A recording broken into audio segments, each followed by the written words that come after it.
the sexual harassment allegations at Miss Universe Indonesia. Woohoo! You have a Mm. lot to say. I know, Lenka, you can't control yourself because I know you have a lot of things to say. I think Emma has a lot of things to I say. have a lot. Guru has a lot of, and Louise, I have a lot of things to say. Okay.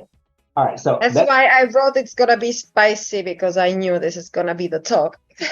I'll be right back. I forgot my readers. Oh my God, I cannot read my notes. Hold on. So just to give a little background situation, between 6 to 8 Miss Universe 2022 contestants filed some complaints with the police in Indonesia, charging that they had been victims of sexual harassment by some of the staff members of Miss Indonesia organization. And according to these contestants, they were placed in the most horrific situation that involved the staff members scrutinizing every part of their bodies. Okay, that includes the private parts. Okay, I saw a video clip that was posted, I think, on Instagram, where one girl was getting very emotional because, as she was describing all the details. I mean, she was speaking in Indonesian, but you could sense, even if you don't understand Indonesian, you could sense exactly how she felt, what she was going through. And I thought that was really very, very sad. And so you wonder, how could Poppy Capella, the president and owner of Miss Universe Indonesia, allow this incident to happen? Okay. I'm really very, very, very curious. And now, a few days after the girls reported the incident, the Miss Universe organization decided to break their ties with Poppy and her company, and then followed immediately by Poppy releasing a statement denying all the allegations. And now she's playing the victim card. Okay. Oh, she wants to sue everyone. Yeah. She's basically trying to save herself. Okay. And she's denying all allegations. And she also said in her statement that she suspects that some person or some other organization are doing this or did it on purpose because they hate her and they wanted to take away the license from her, blah, blah, blah, blah, blah. So that's exactly what she suggested in the statement. So I don't know how you guys feel about this because it's a very, very serious problem. Who wants to start? Who wants to I would start? love to go first because I Go. think Pageant Guru and Emma will have more information. I apologize if I don't have too much information. I was doing my homework in less than 24 hours. But this is kind of funny because Miss Universe organization in less than 24 hours cut ties. But do you remember, guys, when this happened with Miss USA organization with Crystal and took so long to finally clear her name and they still cutting ties? Yeah. But I think it's so awful that this woman, especially from the country that they come, and again from friends that I have, that's a country that is, the religious belief, spiritual belief, they cover themselves. Are you going to expose a woman, period, against their wishes just to look if they have a tattoo or a perfect skin? Hello, it's 2023 going 2024. Nobody have a perfect skin. We have queens with tattoos. Skincare in Asia is a business. We understand that. But why are you going to use that excuse just to violate women's rights in a country like that? That's all I have to say. Yeah. Okay. I mean, Go ahead, Lenka. for me, I was in Jakarta last year for the Miss Grand International finale, and then I know how strict they are. I always had to be covered, like otherwise I would like literally be stopped by police. They, didn't do the swimsuit round. When Miss World was happening in Indonesia, there were bomb threats and so on. So they take it really seriously. So I cannot believe. And I heard like a girl who was a witness saying that, they put them in a cabin, 4 men, stripped them, even like the nipple covers, and then they asked them to turn around and then bend over. It's like a prison check and so on. And it's like no coincidence that it's like 6 to 8 girls. That is no like lying or anything.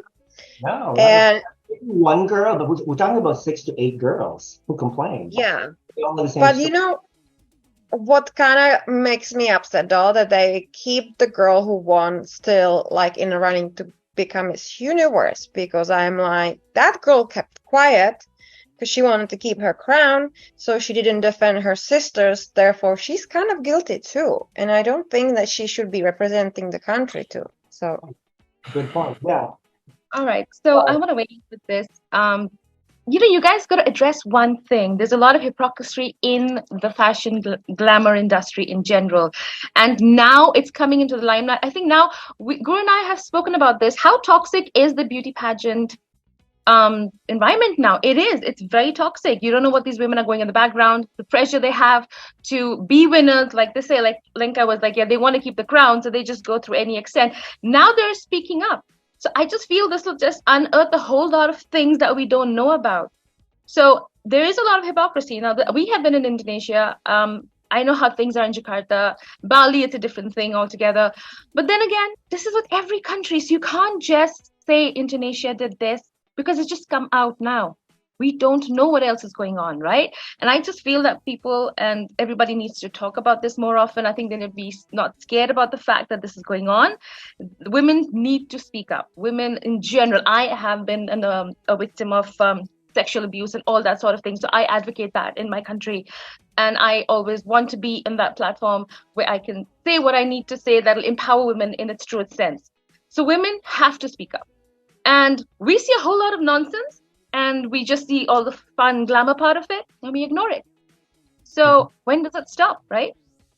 It's just not one thing. It's everywhere.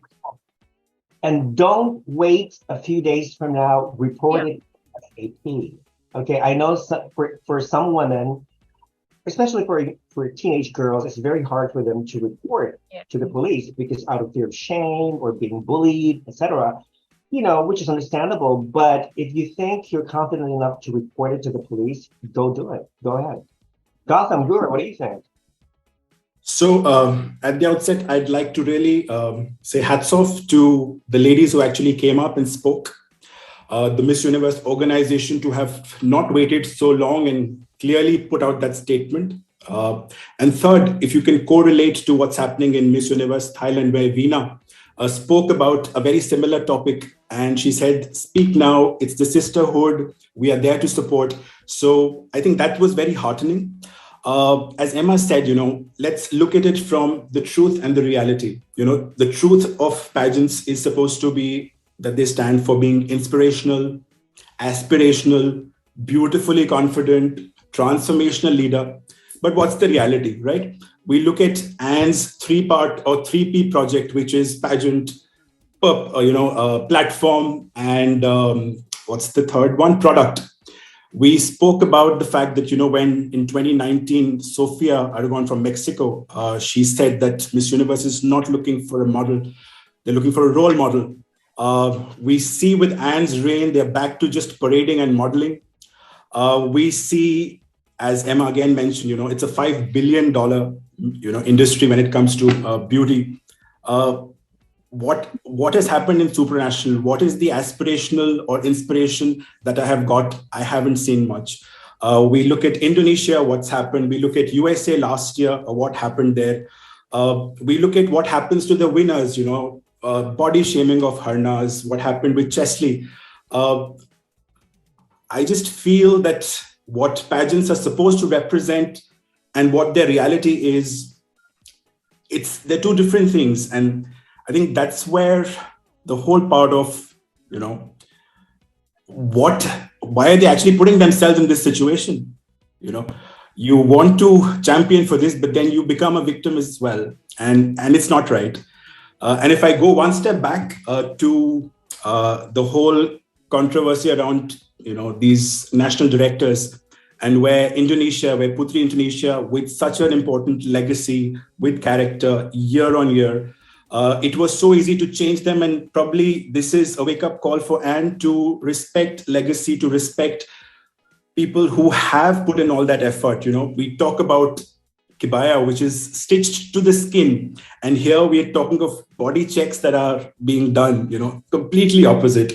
And that's saddening. It's truly disheartening. I'm happy that things are coming out in the open, because the more this comes out, just because we are pageants or we believe in pageants, yes, there'll be pluses and minuses. But the fact of the matter is that if corrective action can be taken place where people feel that things are transparent, then of course there'll always be a chance to evolve as an industry. So that's my 2 bits. Well, yeah.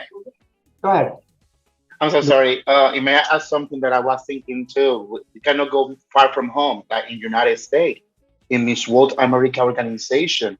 How many accusations happened before they switched organizations in the last year that no girls wanted to compete for United States just because the previous organization allegedly was doing the same things, even kind of pushing prostitution, and that happens again with the Miss World organization in certain countries that I don't want to name because I'm gonna say allegedly, but the rumor was Venezuela, Puerto Rico, Colombia, among others, and this is sad that people are just deciding to become state directors just to prostitute these females, that the only thing that they want is this: represent their culture, empower women, and show the world that a female, a woman, a lady can be intelligent, beautiful, confident, educated, and break the rules about that a beauty queen is just like a Barbie, just beautiful in the outside, airhead in the inside, and that man can bend them over and do whatever they want to do with them. And that is awful. So this is something that I think the owner of Miss Universe did a great job to literally cut what was going on and didn't wait, like happened with the allegations with Christos, to how that investigation took so long. That is the only thing I'm thinking. How that took so long to be clear, and this one didn't. There were 2 scandals, though. Yeah, scandals, 2 separate scandals. I just want to mention. Oops. As a response to a comment made by Lee Tennis, he's asking, does that mean Paula Sugar was a better friend to Crystal than Anne was to Poppy? Because let's be clear, no one cares about the girls competing. There's a big difference between friendships between Anne and Poppy and Paula Sugar and Crystal. Paula Sugar and Crystal have known each other for so long. And Paula loves Crystal very much. I mean, she treats her as if she were her own daughter, okay?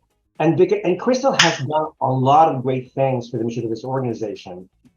She was instrumental in actually getting the venue for Miss Universe 2019, because Miss Universe organization was struggling to find a venue for 2019. So because of Crystal, who was also an actress, and her connections with what's the director's name? Tyler. He has his own studio. Yeah, I forgot the name, but yeah. It's because of her friendship to this Tyler guy that Miss Universe was able to get a venue in Atlanta. And that's why the pageant went through. So she did, and of course, for being the state director, for being the national director of Miss USA for 2 years, she produced 1 Miss Universe. That's incredible.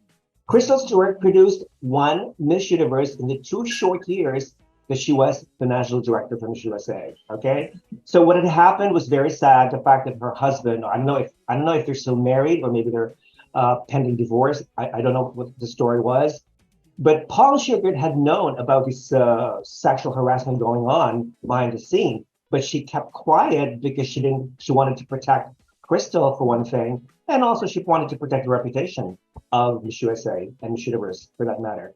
So yeah, so that's the situation behind these 2 incidents. But yeah, so definitely, if you're a young woman and you think you're being victimized, sexually harassed by anybody, it's very common in the modeling industry. I'm sure Lenka could talk about that. You know, it's very common wherever you put young, beautiful women in the same room with, let's say, ugly, horrible, rich, fallacious men. There's always going to be a level of sexual harassment or sexual improprieties involved. That's going to happen one way or the other. Okay? You don't even need a room. You just need a social media. Exactly. I've heard it in Miss World. I've heard it in, not so much in Miss Universe, but I've heard it in Miss Earth. I've heard it in Miss International. What else? Miss USA recently, etc. So yeah. So that's the ugly truth. That's the ugly truth.